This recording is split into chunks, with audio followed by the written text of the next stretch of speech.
I'd like to introduce now our next speaker and our next topic. Our next speaker is Jack House, who will be speaking to us tonight on observations on writing a coin book, the coinage of Machin Mills. I can tell you that within the last year, I have literally read everything that Mr. House has written on this subject. And I have to tell you that I was extraordinarily impressed. Jack has a very in-depth knowledge of the topic of Machin Mills. And I was actually surprised to learn how long he has been at this. It's not just a year ago, 2 years ago. He has been at this for a very long time, studying this series. And as a result, he was able to put together what I already told you was a sellout book on Machin Mills. So without any further ado, I would like to introduce our next speaker, Mr. Jack House. Thank you, Jack. Thank you, Chris. Well, I'd like to add one thing to what Chris said. This book really wasn't due to me alone, or probably even me primarily. It was a book that I and Jim Rosen and Gary Trudgeon wrote and got published during COVID. It was basically my main COVID project, and probably it's due to COVID that I was really able to make this happen. And what you see here is the cover artwork for the book, and I'll talk about that in more detail a little bit later here. But I want to kind of go over some bigger picture things first. The Machin's book itself. How did this come about? It wasn't my instigation, actually. Both myself and Gary Trudgeon had written a number of articles about Machin Mills coinage over the past 10 to 20 years. But Jim and both of us had thought about writing a book like this, but it had never happened. So it was in January of 2020 that Jim Rosen called me and said, "Hey, let's do a book on Machin Mills." And I said, well, let me think about it. And he said, I got Gary Trudgeon all lined up for it. And I said, well, okay, we'll do it. So that's really how we got started there. But my bigger point there was none of us alone could have done this. It really took a collaboration. And if you look at other areas, you'll find there are people who have written a book all by themselves. For example, the Connecticut book, but it took Randy Clark 15 years to put it together. If you want to make something happen, look for other people to collaborate with. There's a lot of people in this room that have bits and pieces of knowledge from various different areas. And I encourage you to talk to the other members and find common interests and collaborate. I've done this several times now. I had a second collaboration during COVID with I'm going to relate this anecdote. I'd found this letter book from Walter Mould. It was handwritten in the 1780s. And I'd been working to transcribe it for like 5 years, and I was really basically stuck. Chris McDowell said, "Hey, how about we get a couple people to help you with that?" And he enlisted Gary Trudgeon and Julia Casey. And so I transcribed every single page initially of 188 handwritten pages, and they then checked what I did and added additional information from it. And we were able to put together a very nice 125-page paper that went into Gene. And that's a second example of that kind of collaboration that I think you all should think hard about. So, are there any other books left to write? Yeah, there's definitely other books left to write. As a matter of fact, you could probably write another book on a topic that's already had a book written if you take a different tack on it. There's all kinds of things to think about. There's aspects of the history that haven't been brought into play. There's lots of things that you could actually work on. So read as much as you can and think about that. And the last point I want to make at a big picture level is, can I make money writing a coin book? And the answer is, unless your name is Q David Bowers, there ain't no way in hell you're going to make money writing money. But I will say that if you do a good book, you can break even on it. And so we broke even and made a little money on both the Connecticut books and the Mason's Mills book. All right. So how do you get started on this? It's really hard to just bite off a big piece and say, I'm going to write a book. That's probably not the best way to approach this. So what I've done, and what, for example, Gary Trudgeon has done, we've written a number of papers that we got published in various places, C4 Newsletter, A&S Gene, or prior to that, the Colonial Newsletter. Think about writing shorter pieces on things that you're interested in. And you could even think about collaborating on those kinds of things.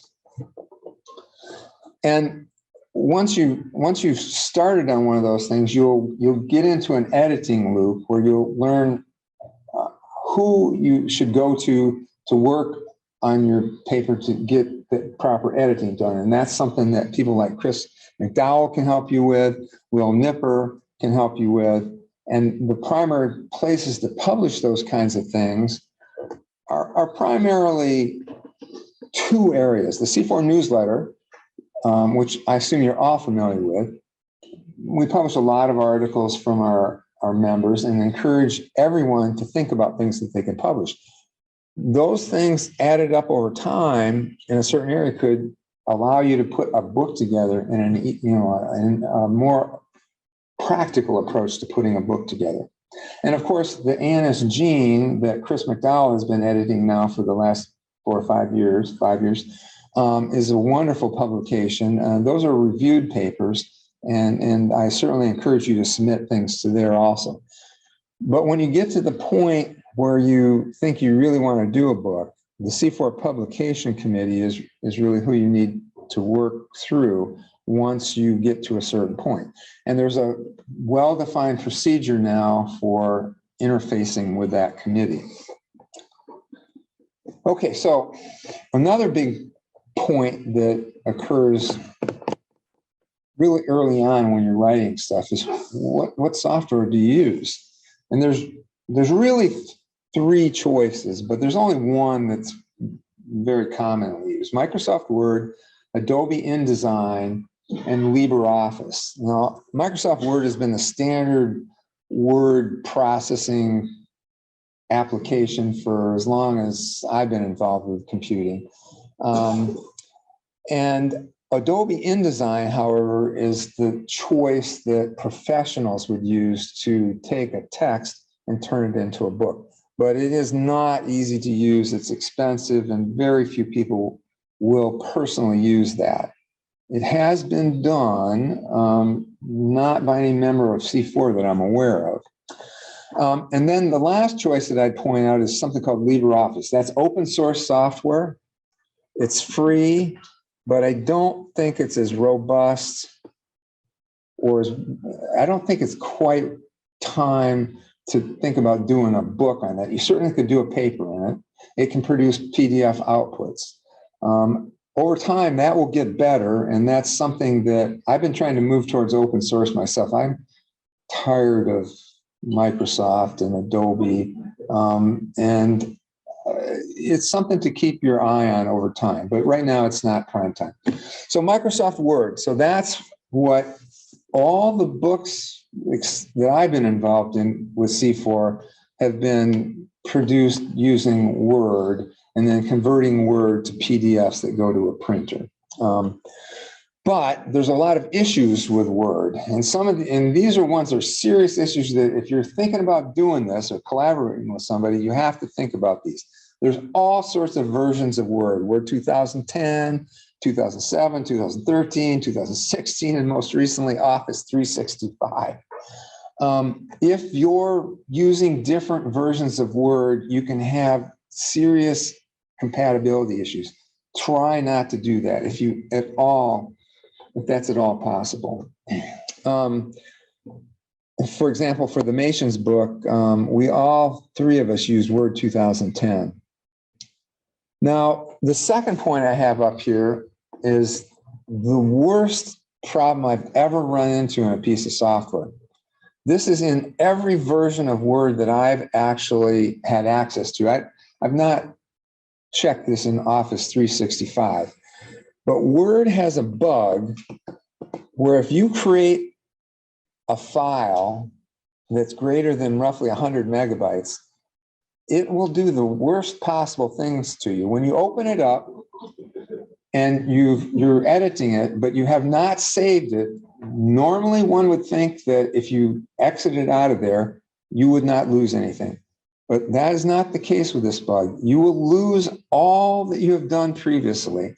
So it is the worst bug I've ever run into. And so my strong recommendation is if you use Word to do an article or a book, that you never create a chunk, which you can equate to a chapter, that's larger than 50 megabytes. You will regret it. I guarantee you will regret it if you ever do that. Yes, always work on a copy. That's an interesting point. So I ran into this first when I had a file, or when I didn't know about it, and I didn't know that I had to have, every time I make a change, I have to make complete copies of things. I didn't know that. So I lost at least 2 or 3 weeks worth of work and I had to recreate it. Oops, I lost where did that go? See if I can get that back. I don't think I touched anything. There we go. You're good. There we go. All right, so if you've never heard of that, if you're writing a book, call me. I'd be happy to talk with you about it. All right, so next point, if you're writing a coin book, you're likely to be dealing with images. There are lots of different image formats. I'm going to tell you that I've played with almost all of them, and there are only 2 of them you should consider at all, JPEG or PNG. If you don't know what those are, they're formats for saving images that you can compress them. Anything else, don't even think about it. You should also shoot for 600 DPI. So that's dots per inch or pixels per inch. And that's about 600 pixels for a standard size halfpenny. If you got images that are lower quality than that, they're lower resolution than that, then the printers that we use, you'll be producing images in your book that look pixelated.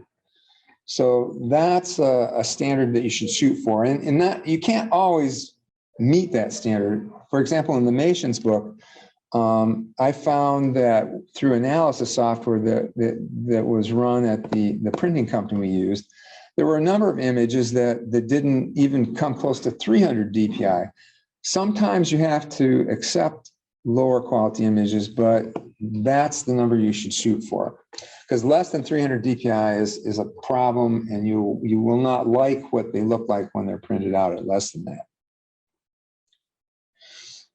Okay, so now, once you've got your text and it's been through the editing process, this is the part that's the most complicated and complex process. How do you get from a Word document to something that's ready, that's finished layout and ready for the printing? And it's possible to do this in a number of different ways. One way is to pay a professional to do the design layout. We've done that with a couple of our books. The Abel Buell book that Chris McDowell was involved in, we were able to pay for a designer that did the whole book. For the Connecticut book, we got a quote initially for that, but the quote was for over $10,000 and it just wasn't feasible. So the bottom line on that is that the book has a lot of images in it. You just are not going to be able to pay for professional design and layout. However, there's really 2 parts to that. In one case, in Roger Moore's book on the Virginias, we were able to pay the designer to actually design the dust cover for the book. And Roger actually did the layout for the book itself in Microsoft Word. So typically, it's too expensive with lots of images to pay for a professional designer, but it is possible to have the design done on the cover artwork by a professional. Now, in the case of the Machin's book, we did not do that. I did the artwork layout myself. I'm not an artist, but I think we came up with a reasonable design. So all of the books that I've been involved with through C4, well, all but one rather, we've used Sheridan Printing as the publisher for the books. And so at this step, the publication committee, you have to have somebody that works with Sheridan. Now, in the case of the Machin's book, I worked with Sheridan. In the case of Randy's book, Randy worked with Sheridan. In the case of Roger Moore's book, I worked with Sheridan for them. In the case of Chris's book, I think I worked with Sheridan. So I've done all those books, but I'm probably not going to do too many more of those. But I'm happy to consult with people who might be interested in doing that. Because basically, I consulted with Randy on, what to expect from Sheridan, what they could do, what they couldn't do. The people we interact with there. By the way, Sheridan is a publishing company that's located about 90 miles from where I live. It's not somebody I selected. It was selected before I was ever involved with them. So I've been able to visit their factory, and I have some pictures of their production line there for the end of this talk. But the people we interact with is a person named Rebecca Humrick, who's our main contact, is really their salesperson. But once a job is in their queue, you work with a person named Kim Beck. They also have a technical team, though, that we only have indirect contact with. And they have something that they call PDF analysis software. We don't, as a club, have a copy of this, but it's something I think we need to investigate getting a copy of, because it can tell you where there are deficiencies in the conversion from Microsoft Word or Adobe InDesign into the PDF format. Printers print from a PDF format in almost all cases. And the software is called Enfocus Pit Stop. I can't tell what the price of it is on their website. I poked around there a little bit, but it's an Adobe Acrobat Pro plugin. And they use it for their pre-flight checkout. I'm going to recommend that the club look into getting a license of that. But so this is kind of an example of what you get from a place like Sheridan. This is a template. So I got this in a PDF and said, okay, here, if you want to do the cover, supply this to us. So that's what I started with. And that's what the end result looked like. And I did the layout of this in an open source product called GIMP. Photoshop would be an equivalent Adobe product for that. I think the cover came out pretty professional looking. I'm pleased with it. This book was different than the other books that I'd been involved in that we changed the size of it. This is a 6x9-inch book. I liked the New Jersey book that I worked on for a long, long time, but it was an awfully heavy book, and it just was hard to sit in a chair and thumb through it. And so one of my favorite books that I really have gone back to often was a book that Eric Newman wrote in 1976 called Studies of Money in Early America. And I basically copied the size of that book and made this book fit that size. And so we created templates in Word that then we put all the text in and just used Word for the layout. And that's what I came up with as the end result there. So one of the other things Sheridan has is an overview that walks you through how to generate PDFs from Microsoft Word. I know a lot about computer stuff, but I found useful things in here that I didn't know. So that's another thing that I found useful from them.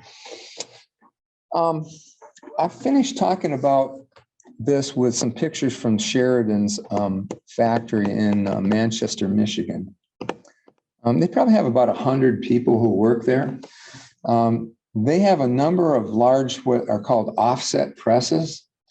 And the way all of our books have been done at Sheridan is that when you're using an offset press, they produce things in signatures, which is basically those big rolls of paper will have 16 or 32 pages to a signature. And they create these metal templates. I think they're made out of aluminum, but they may be something else, some alloy. And it's a one-time deal. Once they run the press run, then they destroy these. So you have to pay another setup charge if you want to redo another run. And these huge rolls of paper are mounted in these things called web offset presses. They have black and white ones, and they have 4-color ones that will run 600 DPI. And that's a 4-color press. Someone's checking the various pages to see if everything looks good, and they'll let you know if it's not. But so then those big rolls of paper are then cut up into sections and folded and trimmed into these things called signatures. Each one of those things is a signature of 16 or 32 pages. And those signatures are then gathered up and bound into your book. And that's the bound signatures going down their case binding line. And this is when I showed you the artwork for the cover, that's called the case. And these are the cases produced. And this is the ones before they're printed on. Those are printed on, and then they're combined with those signatures that are combined and bound. And you have a book. And my last slide is just a little cartoon. Thank you.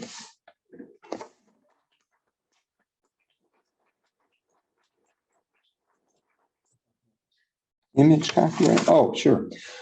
Chris is asking me to talk about image copyright.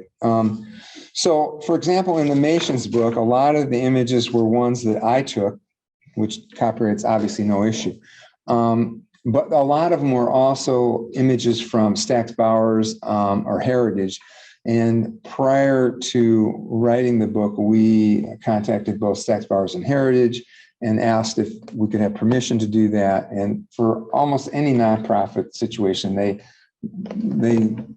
will absolutely grant that. And you would typically credit them in the credits in the introduction to the book that you've used images from them. Now, we didn't go as far. Some people will actually credit every single image who did it. We just did sort of blanket credits for that kind of thing. But that's something you should think about also. So I would like to open this up to questions for anybody who, Leo? Quick question, what is the statute of limitations on copyrights for images? Whoa, that's a very complicated question. The answer is 75 years after the death of the person with the copyright, I believe. You think that's correct, Chris? Yes. Yeah. Unless your name's Walt Disney. Yeah, and that's unless your name's Walt Disney. That's in this country. That's in this country. Other countries are different. So anything, I think after 1921 or 23 is out of copyright now. So anything that was done before 1923, no matter what kind of image or text, there is no copyright. You could use it any way you want now. But whether you can copyright the photograph of a coin is kind of a tricky question. Yes, Jim.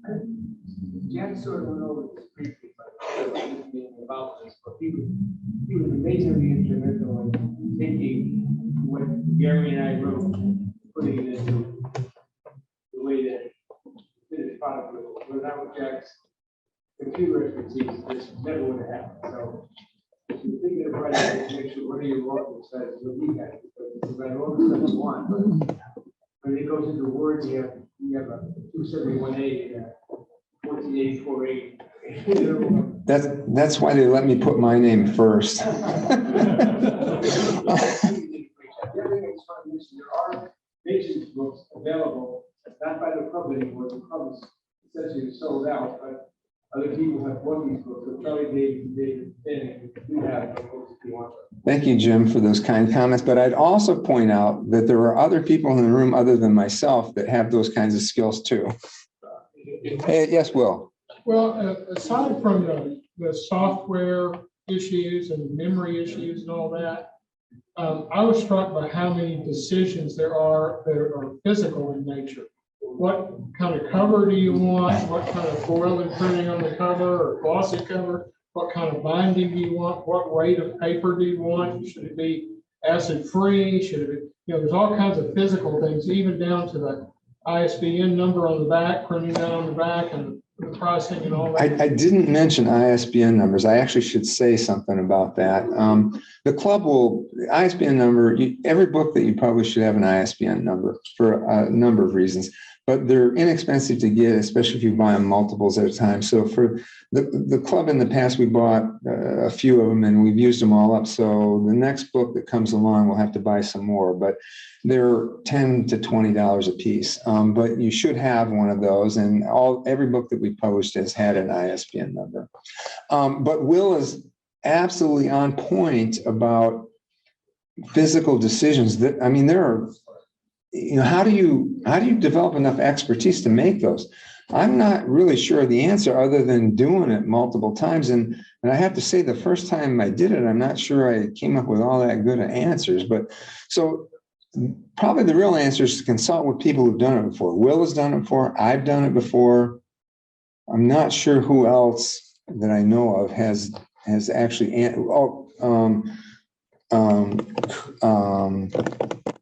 Drawing a blank. No, Roger wrote it, but he didn't have anything to do with actual physical publication. Randy Clark is the other person that I was saying. Randy worked directly with Sheridan himself, and he made those kind of decisions consulting with me on things like, well, how heavy should the cover be? How heavy should the paper be? What should the surfaces look like? So we talked about all those things. So those three people are people you can talk to about those kinds of things if you get to that point where you want to put a book together. Other questions? Jim? So you talked a lot about the kind of physical and printing decision. Just conceptually, how hard was it to decide how to structure the book intellectually, what chapters, what to cover, in what order to cover them? Did that kind of fall into place naturally using templates from other books, or was it hard? I don't think I'd call it hard. It was one of the first things it was definitely one of the first things we talked about. And it was based on a lot of experience, both papers that I published and papers that Gary had published. We early on decided that we wanted to have approximately the half of the book be history about Machin's Mills and Thomas Machin and related topics. And we thought that we could draw on the papers that we'd previously published, revising here and there. And so that was a very early decision. And I don't think we struggled over that. We were pretty much all in agreement, but I would definitely recommend that you definitely have, if you're going to collaborate with other people, you need to talk about those things early. What you don't necessarily have to talk about, another point just occurred to me that I think is interesting that I'll talk about a little bit here. We didn't originally think about doing this as a small format book. And so we didn't initially start out with that, but then it occurred to me that I really didn't want to do another 8.5 by 11 book pretty early on. And so I was able to restructure the templates we were using for Word.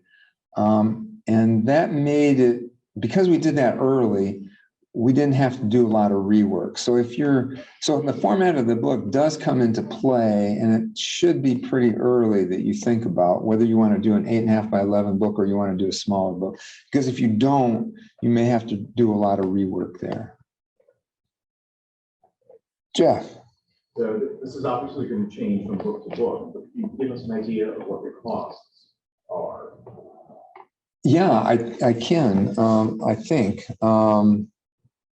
So the Machin's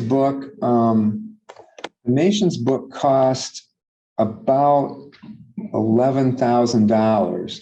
Half of it, the Jim and Gary and I put up, and half of it the club put up. And that book was in full color. I think the Connecticut book was maybe a little bit more. Now, Randy, I don't know whether Randy's going to talk about this or not. I think it was more like around a little over 7. This is for how many copies? 250. You have to run a minimum run of about 200 copies, but you really should never. Our books, 250 copies is a pretty reasonable number. I think we probably should have printed more than that for both the Machin's book and the Connecticut book. It's hard to decide how many to print because you don't want too many left over that you hold in inventory for a decade. But those books both sold awfully well. So we probably should have printed more, but we can't really go back and do that. I mean, without paying the whole setup charge. Yeah, I think Jim's right. The Machin's book was half of what I told you it was. Yeah, it was $7,000, and we chipped in like half of that. And the Connecticut book was more than that. It was around $11,000 or $12,000. And I don't remember off the top of my head what. Well, actually, I think the Virginia book was more along around 12 to 15, but I'd have to go. Charlie Rohr would actually have the actual numbers, and so these, our books are open. Charlie, did you? No, it's just I have the information up there. Yeah, I'm going to say that Charlie has all the information, and if someone's interested in that, we certainly can provide that for any of these books that we've done. Which, the club's goal is to break even on them, not really to make money. And so we've done that. I'm not sure we broke even on the Virginia book yet, but we certainly have on the Connecticut book already, the Machin's book. I'm not sure about the Abel Buell book. I think we have, yeah. And now let me say one other thing here. I said that all the books I've been involved with, we did through Sheridan, except one. The one we didn't do through Sheridan was one we did print on demand, and that was the counterfeit book. Well, I'm not particularly pleased with how well that went. So I've not recommended that we go down that path again until that technology has improved a lot more. So that's the last I'll say about that one. All right, further questions? Eric. Hey, Jack. Just want to say fantastic effort on the book. Thank you. Owner of it, love the 6x9 format. My question for you is, how do you think about the puts and takes of any electronic version, either selling it as a standalone or as an upsell? Because certainly that's something I'd be happy to pay for. You can have a password secure PDF, you can have a restricted share of the cloud version. Yeah, as far you don't see a lot of that in there. How do you think about that? Very interesting. That's not something I plan to talk about tonight, but it's something we have investigated, and so I do know a fair amount about that. And really, what it involves is something called digital rights management, and you really can't do it through a PDF. The really only effective way is through an ebook. But the problem is that most of the ebook distribution is done over the web, and to get the kind of resolution that we've got in these printed versions, the ebook size would be gymongous, and it just doesn't make for effective download. As bandwidth improves over the years, that may change, and it's something that would be very interesting, I think, for us to consider for any books that don't have a large number of images in them.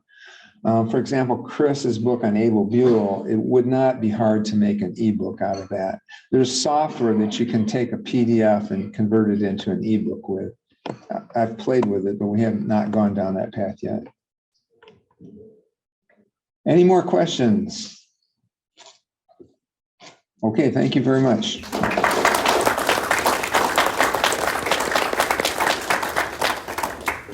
Since you're here, you get to take it home. Oh, I'd like to present you, Jack, with this plaque from the club for your presentation today. It says, Jack Howe for his presentation entitled The Making of the New Machin's Mills book as part of the Eric P. Newman Memorial Lectureship Series. thank you very much. Thank you.